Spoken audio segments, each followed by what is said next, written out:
citizens of the internet. Hope you're doing well out there. If you pay attention to anything at all, I'm sure you have seen this story about a group of left black socialists being indicted by the Biden administration for Russian propaganda. And this is exactly what people like myself have been screaming about since this whole Trump Russia propaganda McCarthy thing started. Is the slope has gotten first it was anything that we don't like is Russian propaganda and needs to be dismissed and censored, which happened. And that a report came out recently with the CIA guy admitting that the Biden he rounded up 50 intelligence people on behalf of the Biden administration to lie about the laptop, his son's laptop, and say it was Russian propaganda. So they haven't. The news hasn't even done a deep dive to what's in the laptop. But if you know anything about the history of Joe Biden and his family, it's very typical of his family to run corrupt business dealings in, parallel to his political career. There's a long story. A guy named Ben Schreckinger did a piece on it for Politico, which you can find the video for. I've played clips of it. Anyway, what's really crazy right now is that the actual quote unquote left, people like AOC who call themselves left, Pramila Jayapal, Rashida Tlaib, Ilhan Omar, the progressives in Congress who call themselves socialists are completely absent right now, while conservative pundits like Tucker Carlson and Glenn Beck. Glenn Greenwald is not conservative. He's been labeled conservative because he criticizes the Democratic Party, but Glenn Greenwald is definitely not. That was a slip on my part because of the double Glenn thing. Glenn Beck and Tucker Carlson are some of the few people defending these black socialists in the media right now and in the political discourse in general. Let's start with this tweet from our friend Nick Cruse at Revolutionary Blackout Network. Glenn Beck and Tucker Carlson are speaking out against black socialists being targeted by the Biden administration. Meanwhile, Ilhan Omar, Cori Bush, and Jamal Bowman are silent. So Nick was on Glenn Greenwald's show. So Glenn and Nick had a conversation about this, and I think Glenn does a pretty good breakdown of just what the charges are. So let's let him walk through that real quick. You see several of the Russian citizens who are accused to be agents of the Russian government, along with the 4 American citizens, including Amali Yashwida, whose real name is, I think, Joseph Waller, along with 3 others who belong to similar groups. And the allegations are essentially, that's the first 2 paragraphs, and you'll get a good taste of what this does. Quote, from at least as early as October of 2013, Alexandra Viktorovich Onabov worked with officers of the FSB, the Russian Federation, as described in more detail below, to use members. Specifically, he provided financial support to these groups on behalf of the FSB, directed these groups to publish pro-Russian propaganda, as well as other information designed to cause dissension in the United States and to promote secessionist ideologies. So my question about this, because if you know what's going on with the Gretchen Whitmer kidnapping and January 6th, and you've read these articles about the honey traps that the FBI has set for leftists, trying to get them to assassinate the AG in Colorado. This makes me, I want to know more about who this Ivanov guy is, and if he's not a state actor, because this could be a complete setup. And also, you have to keep in mind, do these people, the black leftists that got this money, did they know that this guy was working with the quote unquote FSB, the Russian agency? Did they know that? I doubt it. And so does that make them willing and complicit Russian propagandists? The second part is, did this Ionov guy give them talking points, and did they change anything they were saying on his behalf? Because those are two important factors in this case that are kind of being glossed over. The media is great at the government and the media in conjunction are great at framing their political opponents as criminals right out of the gate by indictments. An indictment isn't a criminal prosecution, it's an indictment. It means that you have to go to court. It's accusations, but because it's called an indictment and it sounds official in the public, all of a sudden, if you're indicted for something, you're a criminal. Coordinated and funded action by these groups within the United States that was designed to further Russian interests, and coordinated coverage of the group's activities in Russian media outlets. Yanubov relayed detailed information about. So that's the other thing is, what are Russian interests? Because all you have to do is find in things that you disagree with in the United States and align them with Russian interest, and then they make them their criminal. If I, am upset at the IRS for mishandling my taxes, and I make a Twitter that's like, fuck the IRS or something, or I tweet, fuck the IRS, they could literally say, well, there's a Russian group that's trying to sow discord against the IRS, and this guy's repeating their propaganda, even though I have nothing to do with that. It's just, you can see how it's a way to just make dissent illegal. This is so crazy. It's like McCarthyism. If you've ever seen the movie Good Night and Good Luck, or anything about history and Joe McCarthy, this is exactly what it is on the flip side. But since the Democrats are doing it, or the quote unquote liberals are doing it, it's okay. Activities and the activities of these separate groups to as FSB handlers. And if you go through the indictment, as we of course did today, and I'm going to leave those sections out, a lot of them, so I can get Nick on and we can talk to him. What it essentially says is that at most, over the course of 5 or 6 years, these two groups got something like a total of, at most, $15,000. It was really, can you send us $500? And a key question too is, did they know that the guy that they were getting the money from was associated with the Russian government? That's the question I want to know the answer to. Of course, we want to have this event. Because I doubt they did. The greatest amount was $3,000 for a multi-state tour. And there's not even an allegation, that any of them ever said anything that they did not believe because the Russian government directed them to say it. Not a single allegation. In other words, exactly what the U.S. government says Russia does, China does, Iran does, that makes them so repressive. Namely, consider people foreign agents simply because they receive funding from a foreign government. Just because of that alone, they are claiming that these people are agents of the Kremlin and therefore had to file these forms. And for failure to file these forms, they are now guilty of major felonies. And again, given the past several years and the shady nature of U.S. intelligence and security state, the U.S. intelligence and security state, I want to know who this guy is. Is he working for the FBI? Is he a stooge? Was this a setup? Or is it legit? Did these people know that the funding they were getting was coming from the Russian government? Because I am almost 99% sure they did not. So this article shows how, in the New York Times, shows how these companies take money from foreign governments that greatly influence, U.S. policy. Do they get indicted too? Do we need to start examining their funding? Are they taking money from China? Are they taking money from Russia? Are they taking money from enemies? Where does this? the point of me showing you this is just to show you what a double standard this is and how it's a purely political indictment.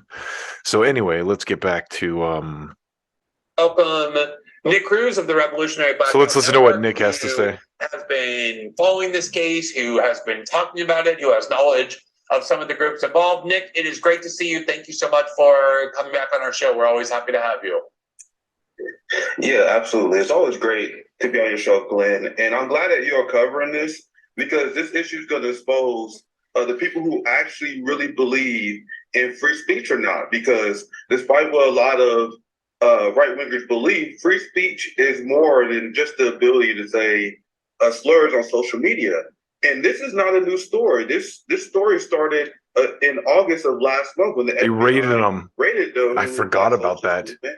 And I noticed at the time, no one covered it except other Black radicals like myself and our allies. So it's easy to pay attention to the red-blue distraction when it comes to free speech. But are you actually speaking up against the government's enemies? Because these are the people the government considered to be a real threat. Not the Nina Turners, not the Jamal Bowmans, not the Corey Bushes. If you're Black in this country, you can sound as radical as you want, Glenn. You can say you can advocate for reparations, you can call for the end of war, you can call for defunding the police, as long as your core message at the end of the day is support the Democratic Party, they're 100% okay with you. As long as you are supporting the talking points of the empire and militarism, they will be okay with you. Now, Glenn, what does this remind you of? They are painting O'Malley and these Black socialists who are speaking out against empire as agents of enemies of the state. That's no different than what they did to MLK. When they say MLK was part of communist training school. And if you remember, that's the point when MLK became an enemy, when he started protesting the Vietnam War. Do you remember that, Glenn? And they also said, well, yeah, let me just interject. Let me just interject, because we covered this the other day, actually, when we went over at length Martin Luther King's speech in 1967 in the Riverside Church, and exactly a year to the day before he was assassinated, where basically it was the speech where he had stood up and said, I had been silent for too long about the Vietnam War. I now realize there's no way to pursue improvement in the lives of people here at home without critiquing the imperialism and the militarism of our government, because they're inextricably linked. And that was when the New York Times, the Washington Post, everyone, all these good liberals who had pretended to support him all along, stood up and said, you've gone too far. Stick to your nice talk about racism.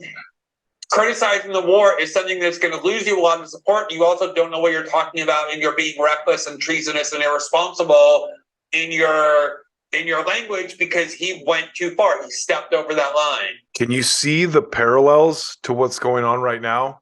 It's insane. Anyone, and I said this the other day, how can you look at the gun violence here in America and the fact that our country is flooded with weapons because of capitalist interests, because of people that want to sell guns, frankly, has nothing to do with your right to own a gun. No one's trying to take away your right to own a gun. Simply regulate them more. And any response to that is immediately met with the most insane backlash. Any attempt to restrict the sale of firearms in any way whatsoever is met with religious zealotry that is on a level beyond anything, fundamental Islam ever knew.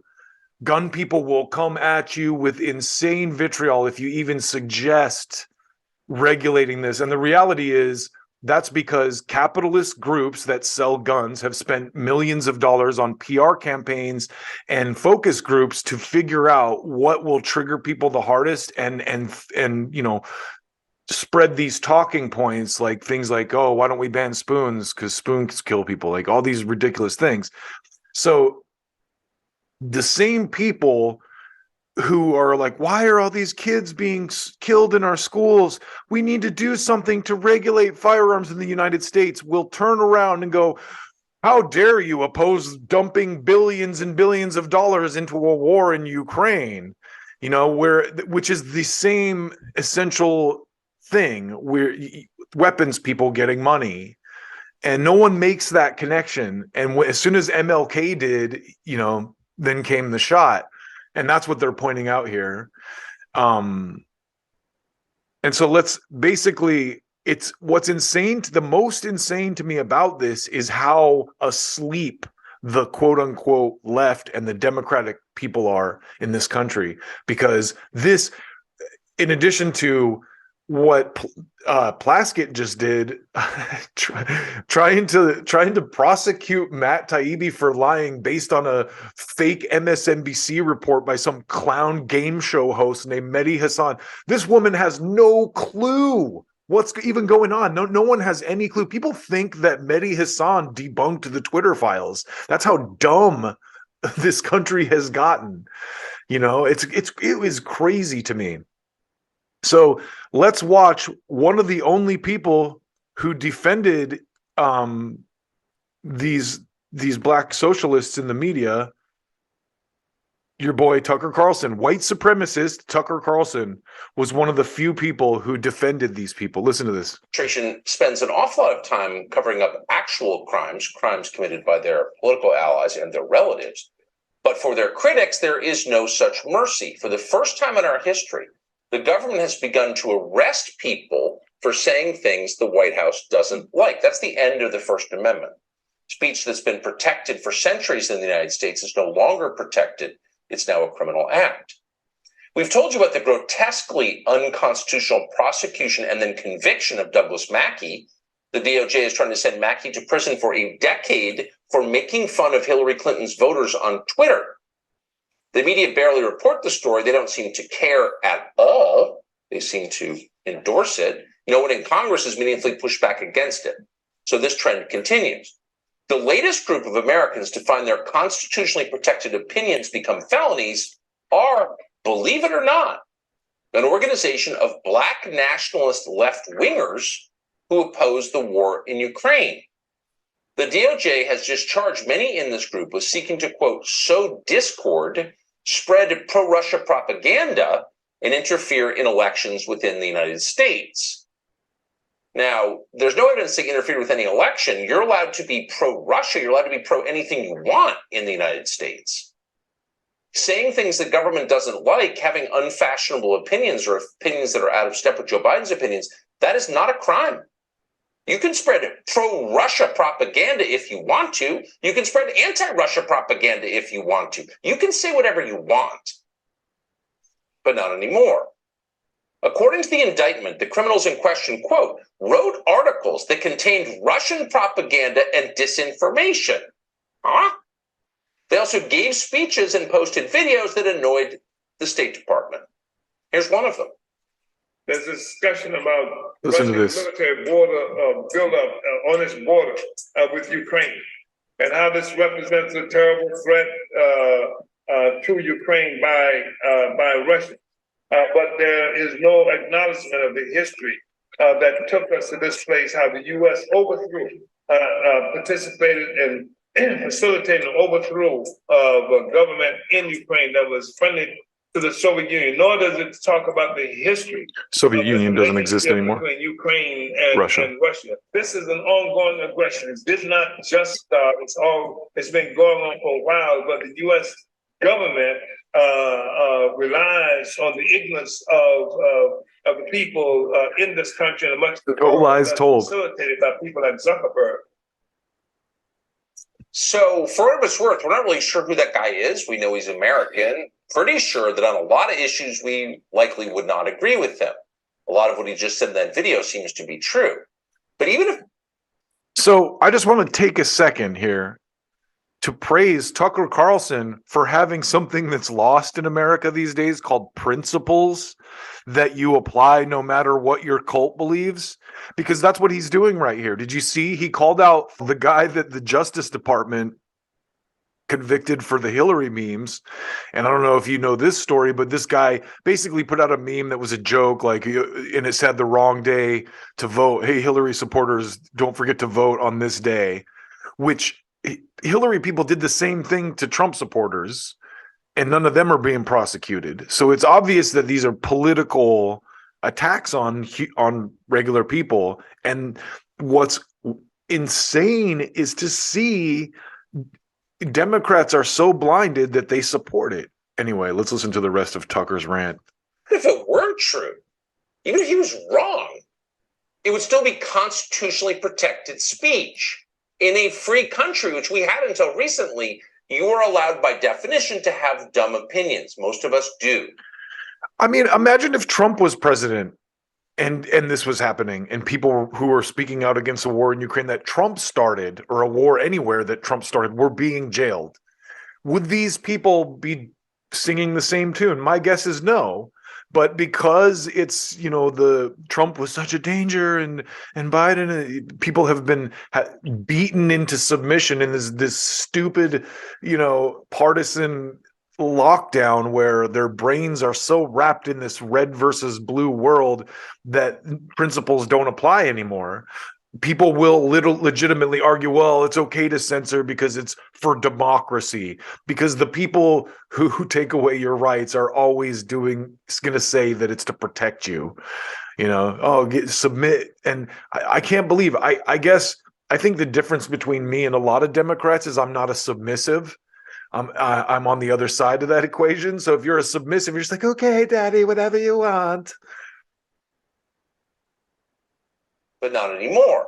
So that man you just saw is facing 10 years behind bars for expressing views about Ukraine that the Biden administration doesn't want to hear. That's terrifying. Does no one else think that's terrifying? It is terrifying. And to that man's credit, whoever he is, he saw it coming. Here he is at a rally last month.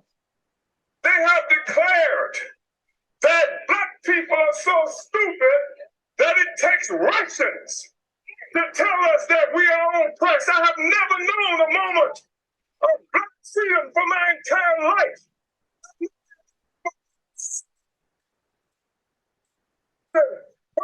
People have to be free. We are agents of some foreign power. Plus, we say people must be free. There's a Code Pink balloon behind him. Code Pink. Cheers to you. Okay, again, we're not defending that guy because we agree with all of his views. We probably don't. That is totally irrelevant. Whether you agree with what someone is saying has nothing to do with his right to say it. Americans are allowed to say what they think is true, period. Wow. Thank you, white supremacist Tucker Carlson. Do you see the world we live in? And listen, I am the most, I did go and do one of those political tests. I'll put the link in the description. Have you ever done these political tests where you answer the questions and it shows where you fit on the political spectrum? I am left, freedom, there's not an authoritarian bone in my body. And Tucker Carlson has been called a white supremacist for the last couple of years. What's really crazy, and Jimmy Dore pointed this out, and we'll close out on this because I've already taken way too much time talking about this. But the reason that Tucker Carlson can be so honest is because he doesn't have any advertisers. Do you remember a couple of years ago when there was a crusade against him because he was, he said something about immigration that someone didn't like?